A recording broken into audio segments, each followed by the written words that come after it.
Bon dia, bon dilluns. Ja tornem a estar aquí i dic bon dilluns perquè avui és el dia que se suposa que comença la setmana. Ahir a Catalunya era festiu i dec tenir el calendari canviat.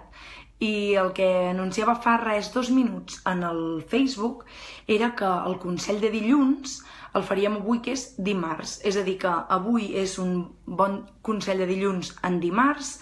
I us explico una miqueta. Deixeu-me que comparteixi també a les xarxes això que estic explicant perquè arribi més gent i us poso al dia. La setmana passada vam recuperar els consells de dilluns després de les vacances i avui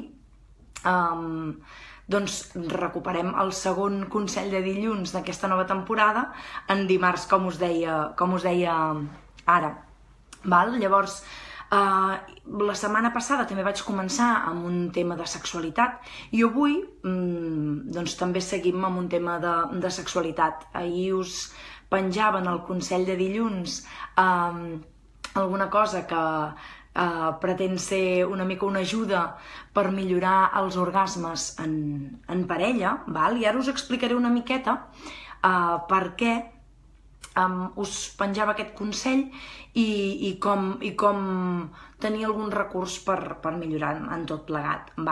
Jo en el consell de dilluns d'ahir us deia: cuida la teva sexualitat i la que tens en parella per tenir bons orgasmes junts.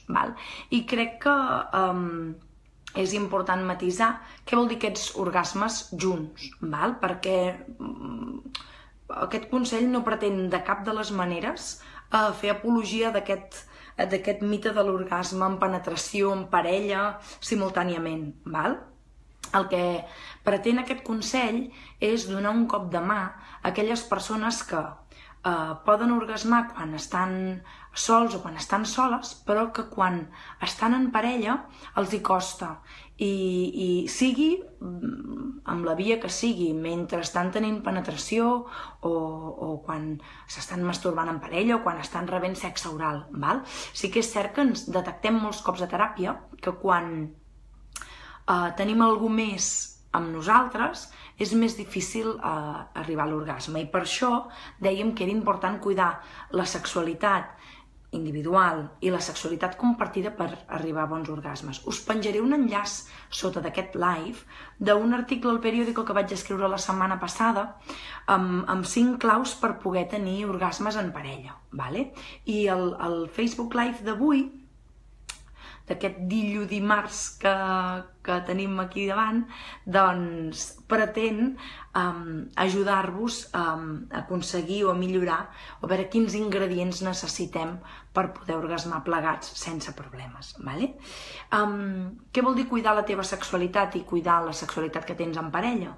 Doncs mireu, jo en l'article que vaig escriure l'altre dia, i tot ve arrel d'un programa de ràdio de la setmana anterior a Catalunya Ràdio, les 1001 nits, que sabeu que col·laboro habitualment, doncs vam parlar d'això, com de les 5 claus per arribar a l'orgasme, i vaig aprofitar per fer-ne un article per donar a conèixer una mica aquests 5 ingredients que per mi són vitals.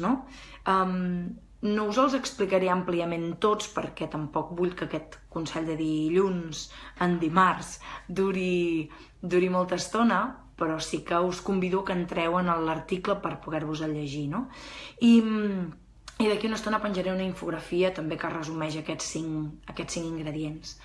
Un és l'autoconeixement. Per poder orgasmar és clau que una persona es conegui. L'altre... Espera't, Helena, no corris. Abans d'anar al segon pas, us explico bé aquest primer.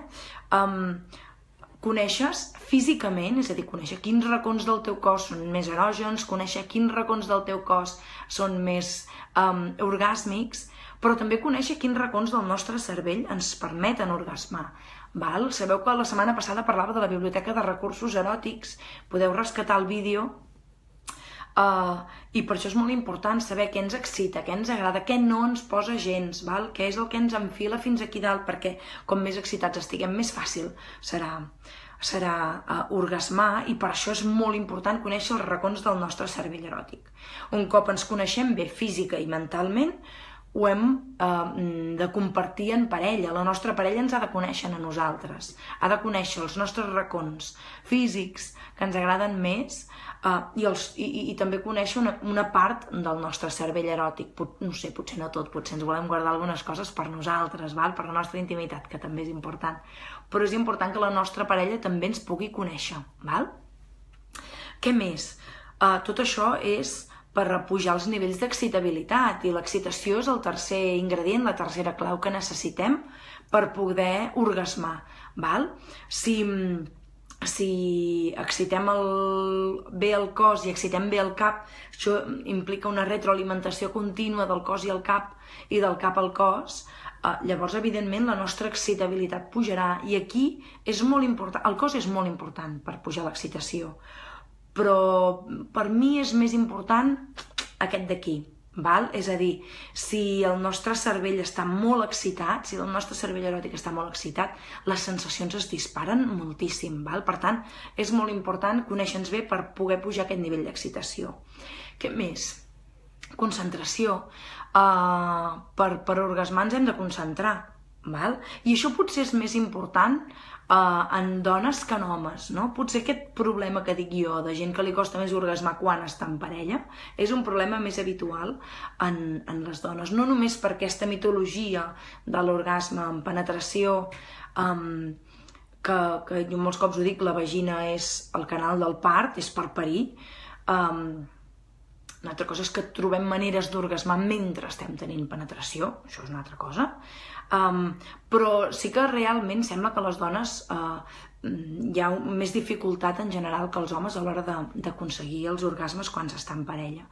I això segurament té a veure perquè els homes es concentren molt més ràpid quan estan per feina, que s'ensorri el món, estic tenint relacions sexuals o estic masturbant-me i estic molt més connectat, per això orgasmo més fàcilment. En canvi, les dones, en general, apareix una mica més de dificultat. Aquesta concentració, aquest estar present en l'aquí i l'ara, aquest, com ara es diu, aquest mindfulness en el que ens connectem amb l'aquí i l'ara, i això podria ensorrar-se al món que nosaltres estem concentrades en el nostre plaer, doncs sembla que costa molt més. Aquestes imatges que tenim en molta literatura eròtica o cinema eròtic o pornogràfic en el que es crida molt, i segurament el moment de l'orgasme és un moment de silenci, i els gemecs o les floritures poden aparèixer abans o després, però el moment precís en el que s'orgasma segurament és un moment de silenci. I l'últim ingredient és la comunicació.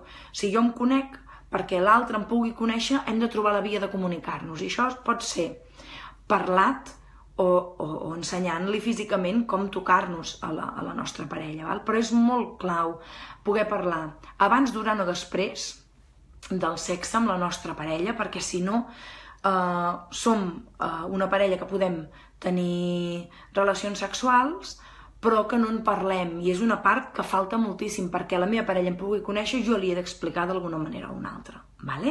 Això és cuidar la nostra sexualitat individual i en parella, conèixer-nos, que ens coneguin, que ens excitem molt, que ens concentrem i que ens comuniquem, és molt clau per cuidar aquesta sexualitat individual i la de parella per poder orgasmar junts, d'acord? Al llarg del matí penjaré un resum de tot això perquè ho tingueu claríssim i us ho poseu ben clar aquí dalt, tot el que necessito perquè sigui més fàcil orgasmar en parella. I res, moltíssimes gràcies per escoltar aquest consell d'avui dimarts, que és aquest consell de dilluns que hem compartit aquest dilluns dimarts, pels que vam tenir festa ahir, i sabeu que ara el penjaré en castellà, d'acord? O sigui que d'aquí res em poso en directe en castellà, i tots aquests vídeos, tots aquests Facebook Live també van directe al canal de YouTube, el que us convido a que us inscriviu. Si busqueu Helena Crespi al YouTube o Emergint Píndoles de Psicologia ho trobareu, us subscriviu i així estareu al dia dels Facebook Lives que penjo, però també dels vídeos que més o menys cada setmana vaig penjant amb algun tema en concret i una mica més treballat, d'acord? Moltíssimes gràcies per estar aquí i ens veiem el proper dilluns. Adeu!